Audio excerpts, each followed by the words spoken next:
शेकडो कोटींचा व्यवहार करून शहा आणि आयोगाने पक्ष विकला असा गंभीर आरोप संजय राऊतांनी केलाय।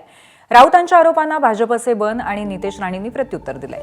काँग्रेसच्या दावणीला पक्ष बांधण्यासाठी 10,000 कोटींचं डील झालं, त्यात राऊतांना 2,000 कोटींची दलाली मिळाली अशी टीका बन यांनी केली आहे। तर पवारांना ठाकरेंची शिवसेना कितीला विकली ते राऊतांनी सांगावं असं नितेश राणेंनी म्हटलंय।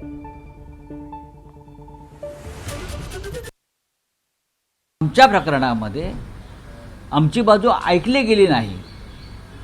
निवडणूक आयोगात आधीच्या सुनावणीत हे आम्ही सांगतो आहोत आणि जे वारंवार म्हणतोय निवडणूक आयोगाने शेण खाल्लं, निवडणूक आयोग विकला गेला आणि त्याने आमचा पक्ष आणि चिन्ह विकला शेकडो कोटींना, हा व्यवहार मी वारंवार सांगितलेला आहे।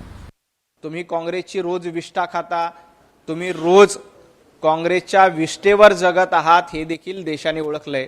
त्यामुळे निवडणूक आयोगाने शेण खाल्लं का आणखी कोणी काय केली तर तुम्ही नेमकं काय करताय?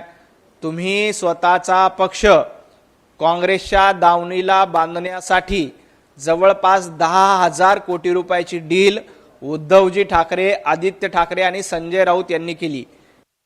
संजय राजाराम राऊतला ते कुठलाही आरोप आतापर्यंत खरंच झालेले नाहीये, म्हणून त्यांना कदाचित आकड्याचाच खेळ कळतो।